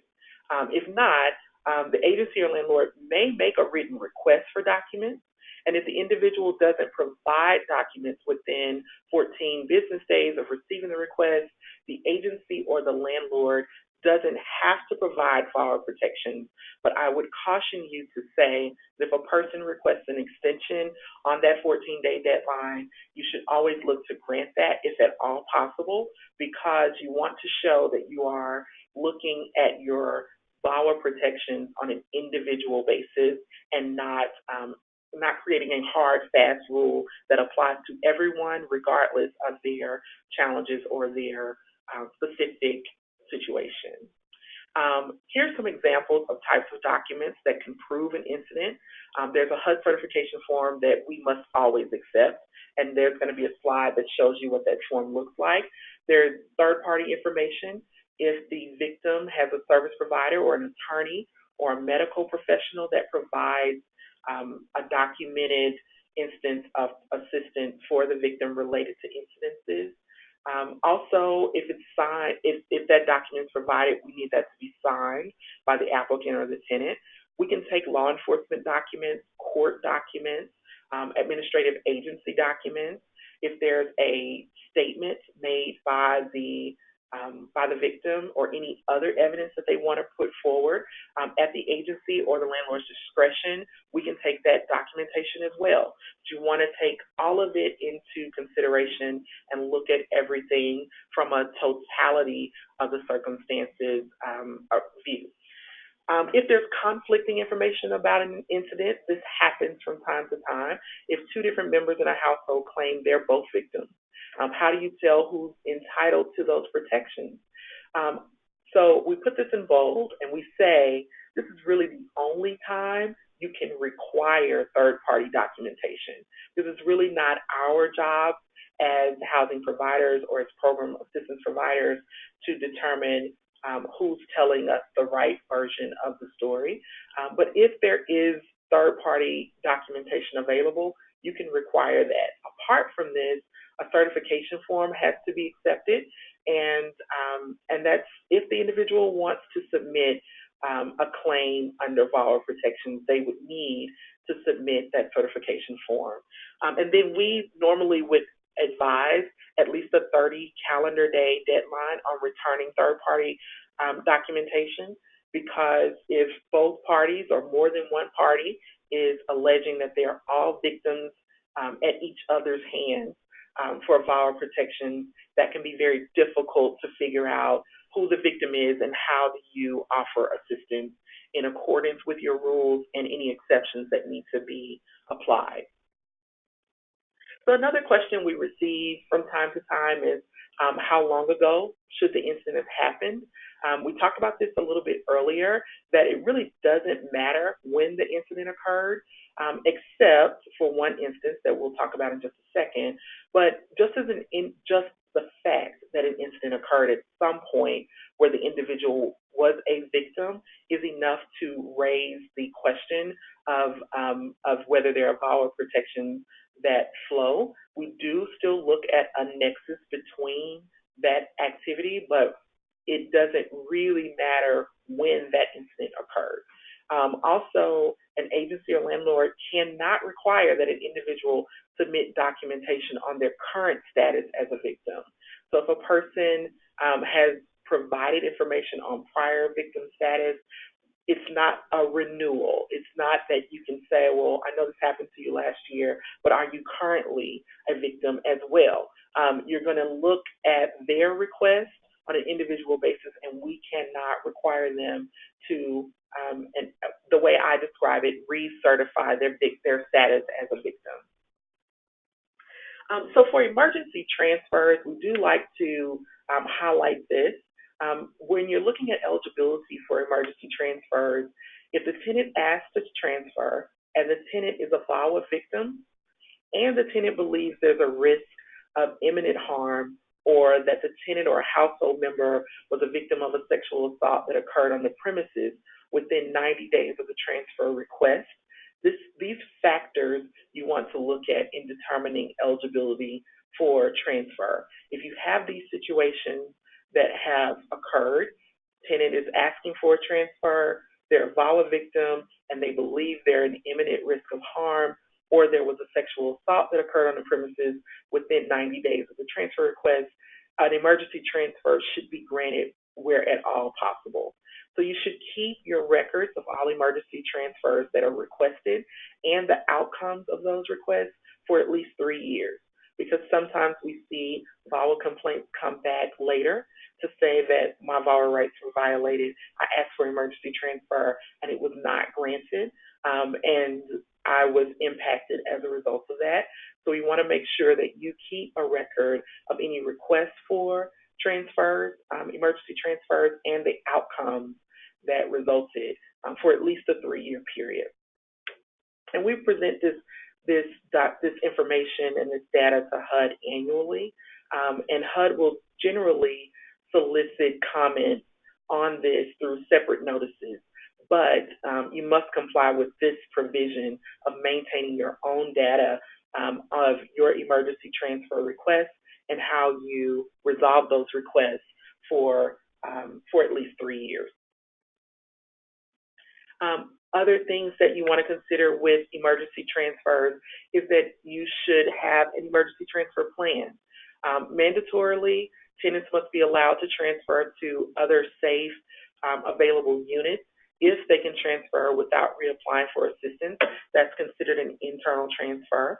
And then there's an option to include external transfers, where tenants can apply to occupy new units. Documentation might be a written emergency transfer request that certifies the tenant's eligibility. You may also require documentation to prove the tenant's a victim, and self-certification forms that we've discussed before is probably the most by way of documentation that you can request and require. There are some frequently asked questions about emergency transfers. Housing providers, can they terminate assistance to a perpetrator when a emergency transfer happens? Yes, but you have to follow your existing program regulations and policies, and also your lease terms that allow for termination. And then if there are any additional state or local laws, you want to make sure that you terminate that assistance in accordance with those laws as well. We've been asked the question before of whether a tenant can terminate a lease. If there is a VAWA lease term addendum, and that is required, the tenant may terminate the lease without a penalty if they meet the conditions for an emergency transfer. So you should always evaluate your VAWA protections under that checklist of emergency transfer eligibility that we walked through before, and then those are valid reasons to terminate a lease. What if the tenant no longer meets the income requirements for a new move-in? So VAWA doesn't wipe out your eligibility requirements. Any existing program requirements are still valid and can apply. So there's no obligation to remove your program requirements. There may be an obligation to loosen program restrictions if a person needs to move, but not your eligibility requirements. Who pays? So the housing providers aren't required to cover moving costs that a tenant would usually pay, like your application fee, your deposit, any transportation of your household goods. But HUD would encourage housing providers to cover the costs where possible. So if a local victim service provider can be leveraged to assist with that, then that would be great. ESG and COC funds can't be used to pay for damages resulting from early lease terminations, but there may be other local providers or nonprofits who provide those types of financial assistance. So if that's not a cost that can be borne by your organization or your company, then you're not required to do so. But if you have the ability to do so, then HUD would encourage you to, but it's also not required. In your plan, you want to make sure that you have the eligibility requirements that we discussed for an emergency transfer. This is your emergency transfer plan that we're discussing. Any documentation you will require should be in your plan, whether you're asking for written requests to transfer or a self-certification form, that should be included in your plan. What priorities you'll use to balance how you accommodate emergency transfer requests, whether you're looking at applicants versus current tenants who need VAWA protections, or maybe it's even current tenants who need VAWA protections versus your disabled or homelessness preferences. Whatever your priorities are for determining emergency transfer should be outlined in that plan. If there is a VAWA issue, you should always have some type of confidentiality provisions that would, in any way possible, prevent a perpetrator from receiving information on the victim's new location. So any measures that you're taking to maintain confidentiality and protect the confidentiality of victims should be outlined in your plan. And if you have a mandatory internal transfer policy where there's a safe unit that becomes immediately available, you need to spell out resources and policies on how to access those. Similarly, for your external transfers, you can discuss relationships you have with other organizations, and you can share information about how victims might be able to access available units with victim service providers in your area. You also might want to include the information that will be provided, or the types of information that will be provided to those agencies that are ready to assist domestic violence or VAWA protected victims in these types of emergencies. Specifically, there are some very specific program requirements for each of the programs. I won't go through them today, but I'll make sure you have the presentation deck available so that you are ensuring that if you run a program that's related to some specific emergency transfer plan requirements, that you include those in your plan. And then finally, everyone should have a plan. This is a HUD requirement to have an emergency transfer plan. There's a sample plan that HUD provides that's really just a guide, and you should make your plan available upon request and publicly available, if at all possible, on your website or prominently displayed at your project or program site. That those would cover your availability of the plan. HUD also encourages very strongly that our agencies consult with all of the victim advocacy experts in your area as you develop your plans. It's recommended as a best practice. And for some emergency transfers, the most effective way, or the way to ensure that your emergency transfers are most effective, agencies should be very familiar with the victim advocacy organizations in your area and establish relationships with them as well. There is a note from HUD that housing providers not only should, but are expected to design your emergency transfer plan that not only incorporates key protections of VAWA, but reflect unique requirements or features that might be specific to your program. So make sure you're not just using a generic guide, but that it is tailored to your program and your requirements. I do know we're running a little long, so I'll go through our last few slides very quickly. But lease bifurcation is something that we do see a lot as it relates to VAWA issues.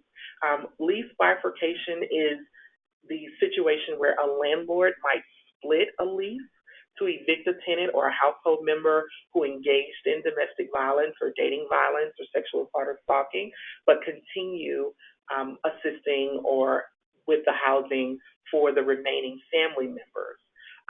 From HUD's perspective, lawful occupants will not have the rights to a unit unless they are a tenant on the lease.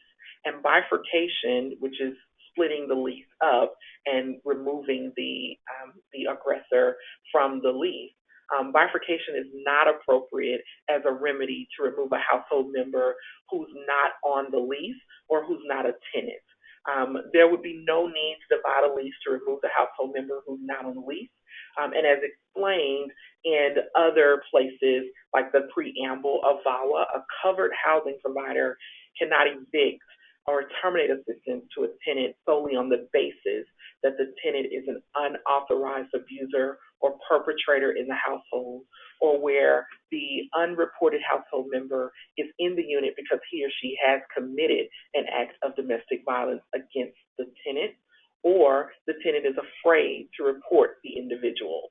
So when you're looking at lease bifurcation, that could be a remedy if it's very, very clear that one of the leaseholders or one of the tenants on the lease is the aggressor and the other tenant on the lease or the remaining family members are the victims. You might bifurcate the lease and remove the aggressor in that situation, but it's not appropriate if the aggressor is not on the lease. So there's really no remedy to bifurcate a lease if the person isn't listed as a household member or a member of the lease itself. I hope that it's clear, but we can definitely answer any more specific questions if you have them as they come up. So how this works, a landlord would follow their normal Georgia eviction procedures if they are evicting a family and follow the lease requirements and demand possession and demand that the perpetrator vacate the unit. So they file the eviction procedures against the perpetrator and plan to continue the lease agreement for the family of victims or the remaining victims accordingly. That's how the bifurcation works.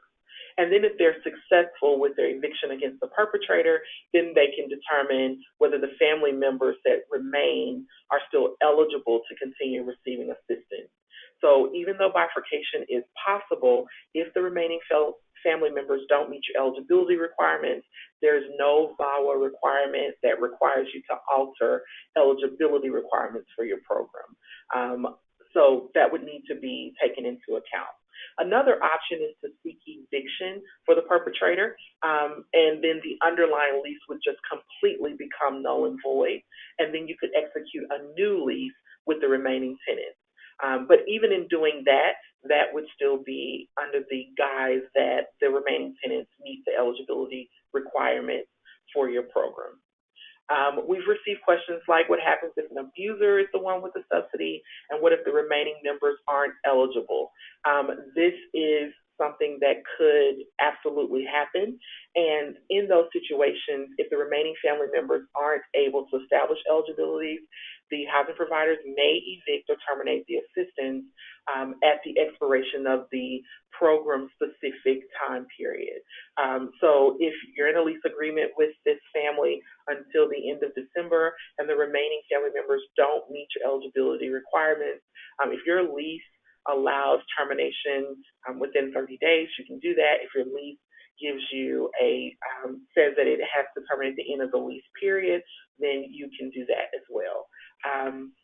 It is very difficult to identify your best mode of assistance when the remaining family members don't qualify, but you should remember that you're not bound by any VAWA obligation to maintain housing for family members who are otherwise ineligible for your program once a perpetrator has been removed from VAWA. So there's some very program-specific information that we're including about bifurcation of leases for our HOPWA programs, ESG, COCs, and 811. Those will be made available to you in the slides as well. When we're thinking about confidentiality and access requirements, the provider has to keep confidential any information about the individual status of the victim and documentation the victim provides related to their victim status. They can't enter this information into shared databases. The information can't be disclosed to third parties unless the victim gives you some time-limited release, maybe in writing, that may be giving you authority to speak with another victim advocacy group or maybe an attorney or whomever at their choosing. But it cannot be, the information can't be placed in a central location that's accessible in shared databases or in other spaces where it should not be disclosed. Employees and contractors shouldn't be allowed to access information unless they have specific authorization by the provider under the law. So if it's not necessary for an employee to have access to this information, they're not related to the case management or the file management for this file, they should not be able to access any confidential records of a victim's status otherwise. Any notices must be available in the participant's language.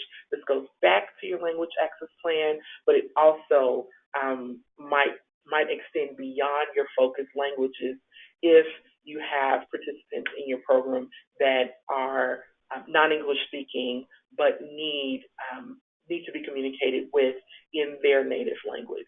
You might also choose to put, like we discussed in the language access plan, just a generic statement at the bottom of any notices that in the other languages that your participants might speak as a first language, that tells them in their native language that they can reach out to your language access coordinator to get more information in their language if it's not a focus language.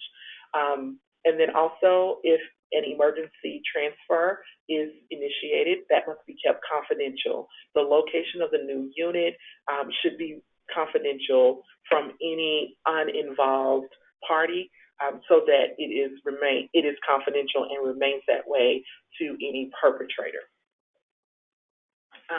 There are contracts between the agency and the property owner, the leases and the occupancy agreements. They have to include VAWA language. Property owners should agree to comply with VAWA. That's language that should exist there. Other language that should show up in the contract would include the prohibited bases for eviction and constructions of lease terms as it relates to VAWA. The commitment to provide that notice and the certification form at the required times that we discussed, and the commitment to confidentiality should be included in these agreements. Tenants may terminate their leases without a penalty for VAWA emergency transfers. That language should be included in contracts, leases, and occupancy agreements. And also, the agency must make sure that the owner knows that there's an option to bifurcate the lease as appropriate. And there's also a provision, if you use a lease addendum, then there should be VAWA language that is included in lease addendums as well. So what if you have a VAWA violation? You should provide by your VAWA language that's agreed to in your contract for assistance to assist tenants in their lease arrangements for VAWA concerns. And the individuals can always contact their local HUD field office for additional information on their VAWA rights. And you, of course, can always reach out to DCA regarding any questions you have about your VAWA obligations as you are assisting your tenants. There are additional resources available for VAWA as well. The National Housing Law Project and the ACLU Women's Rights Project will give you lots of information about VAWA protections. The National Network to End Domestic Violence and the Office of Violence Against Women for the U.S. Department of Justice will also have a plethora of information regarding the VAWA Act, its protections, and how housing providers as well as victims of domestic violence can leverage protections under the Act or avoid conflict with the Act. Then there are legal services that can be provided or legal resources that can be provided to both victims and advocates. The Atlanta Legal Aid Society and the Georgia Legal Services Program provide legal services to victims of domestic violence. And if there's a question about supporting an individual who has alleged VAWA protections, they may also be able to provide some assistance as well, in addition to DCA as a resource. So I know that we did not have the opportunity to accept questions through this webinar today, and we have come up very close to the end of our presentation today. But I hope that you can remember the main reason that we are talking about fair housing and making sure that all of our subrecipients know about fair housing laws is that it is the law. It's both a federal and a state law, and we want to make sure that you're aware of those. When you are complying with your program rules, having a way for individuals who are disabled to present a request for reasonable accommodation is going to be paramount to ensuring that you're complying with fair housing laws and the Section 504 of the Rehabilitation Act, but then also making sure that your staff is informed on how you accommodate these requests is going to be essential. Developing a language access plan that is in compliance with federal requirements and also abiding by your language access planning requirements, developing an emergency transfer plan that you also make sure is in compliance with federal requirements and is adhered to by your staff is going to be essential. And DCA will be monitoring your programs through its normal monitoring streams and may have questions about how you have complied with fair housing requirements through your own operations. So you should be prepared to document any types of accommodations that you request that you've received and you've granted, any transfer requests that you've received, emergency transfer requests, and how you have documented those, how you update your plans and how you make them available to both your tenants, your participants, your customers, as well as your employees. Those will all be factors that we will be looking to in our compliance monitoring. I'm checking to see if there are any questions here. I see one question that's asking me if I can see questions, but I don't see questions.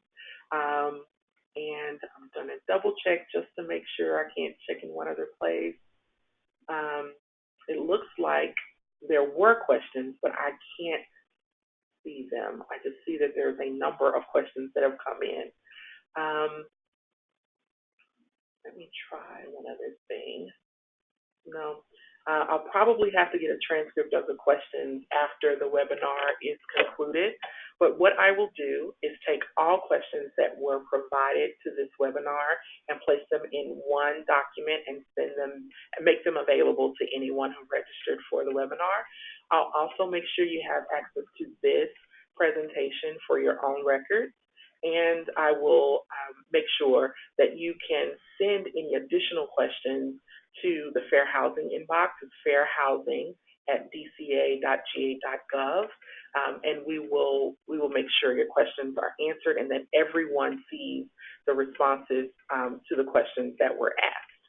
Thank you all so much for joining us today. I know this was a lengthy webinar, but I hope that you learned something or that you received some information that is very, very useful to what you do in your day-to-day operations, and that you know that you have a resource in DCA should you encounter fair housing questions or fair housing issues or even VAWA-related issues that you are unsure how to navigate.